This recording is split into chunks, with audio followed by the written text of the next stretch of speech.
On part d'un espace vectoriel E de dimension finie, on considère deux sous-espaces vectoriels E1 et E2, et on prend une application F qui va du produit cartésien E1 croix E2 dans E, et au couple x1, x2, on associe la somme x1 plus x2.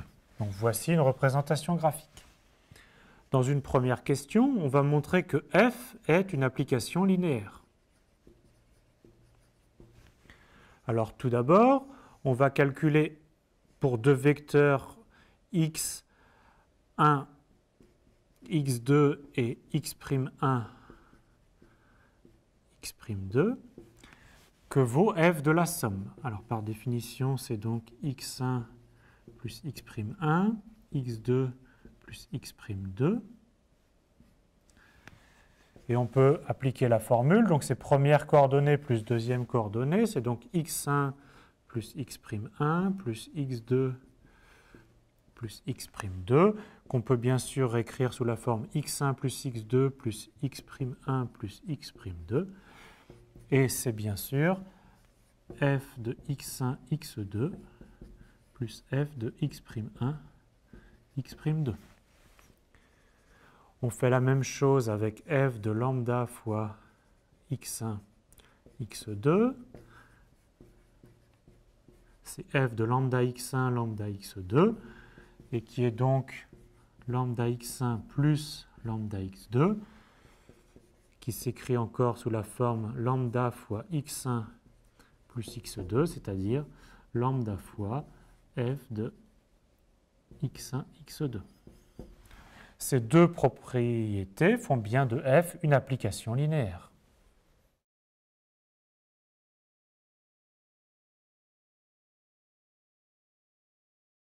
Alors maintenant qu'on sait que f est une application linéaire, on va déterminer l'image et le noyau de f. Alors commençons par l'image de f.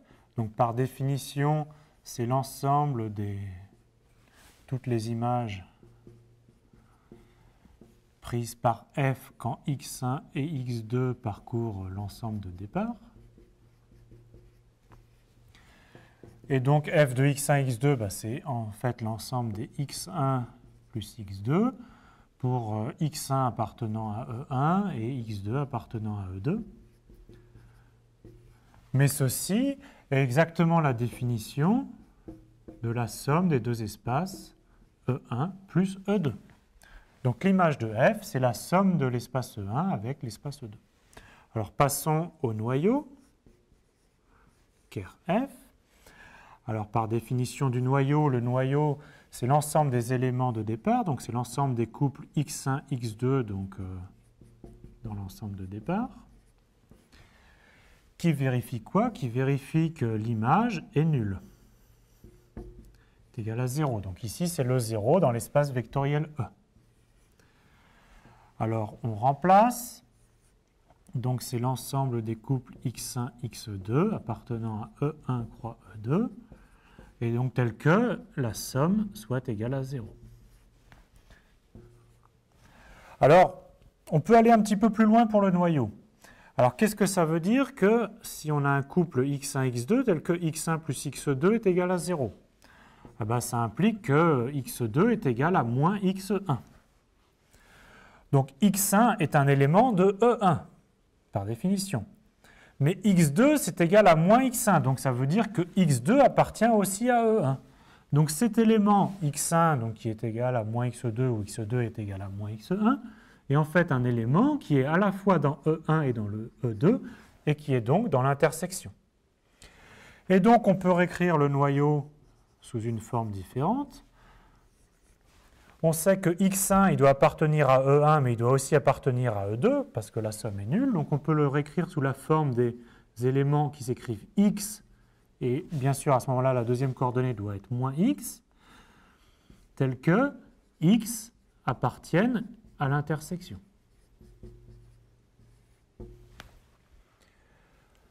Donc voilà une autre écriture du noyau. Alors en fait, on a un isomorphisme.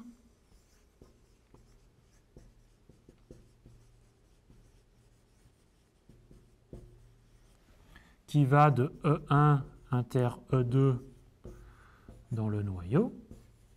et qui est définie de la façon suivante. À x, on associe donc x, le couple x moins x.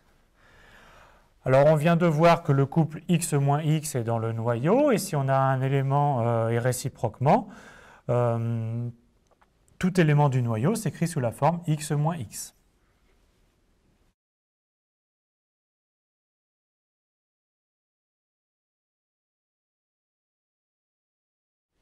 Alors, maintenant, on nous demande d'appliquer le théorème du rang.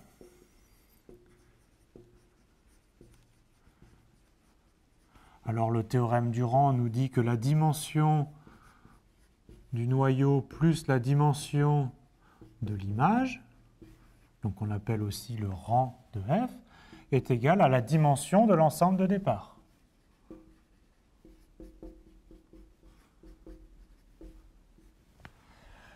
Alors, qu'est-ce qu'on connaît? Alors, la dimension, on a montré que l'image de f, c'était en fait E1 plus E2. Et donc, la dimension, c'est la dimension de E1 plus E2. Alors, on a montré que le noyau était isomorphe à E1 inter E2. Alors, on a un isomorphisme entre le noyau et E1 inter E2, mais c'est-à-dire que les dimensions, en particulier la dimension du noyau, est égale à la dimension de l'intersection. Et enfin, la dimension d'un produit cartésien, c'est la somme des dimensions. Donc, que donne la formule du théorème du rang? On remplace. La dimension de ker f, c'est donc égal à la dimension de l'intersection. La dimension de l'image de f, c'est la dimension de la somme. Et la dimension du produit cartésien, c'est la somme des dimensions.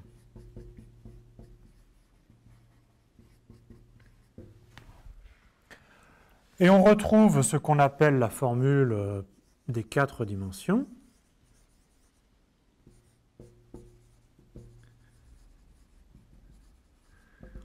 Qu'on exprime souvent sous la forme de la dimension de la somme de deux sous-espaces vectoriels. C'est la somme de la dimension du premier, la dimension du second, moins la dimension de l'intersection.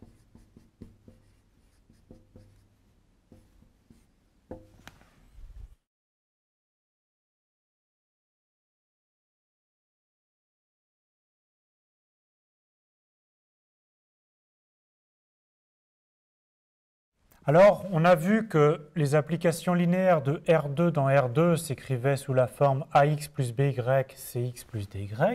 Et on va voir quelques applications linéaires spéciales, mais que vous, en fait, vous connaissez déjà. Alors, tout d'abord, l'application qui a XY associe moins X, moins Y. Alors, à un vecteur XY, on associe en fait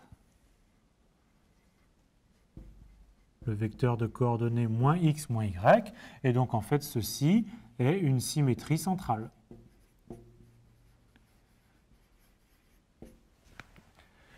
Maintenant, considérons l'application qui a xy associe k fois x fois ky, où k est un réel fixé.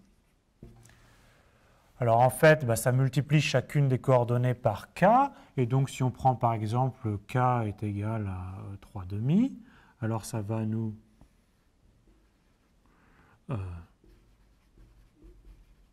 transformer notre vecteur xy en vecteur kx, ky, et ça correspond à une homothétie, alors bien sûr centrée à l'origine, et de rapport k.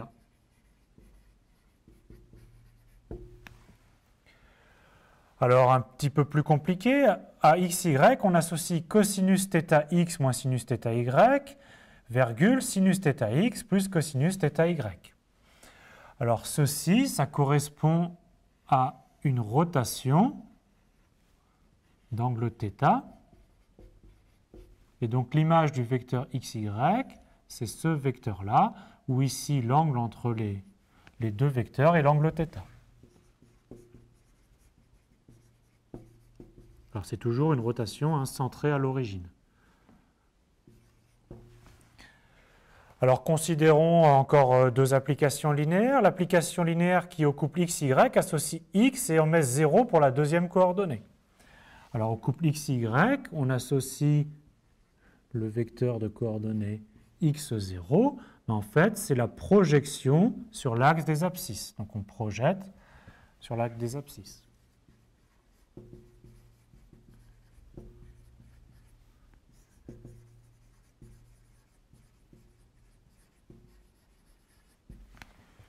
Et enfin, dernière application, à xy, on associe x moins y. Donc, au vecteur xy, on associe en fait ici le vecteur x moins y, qui en fait correspond à la symétrie par rapport à l'axe des abscisses. Donc, c'est donc une symétrie axiale.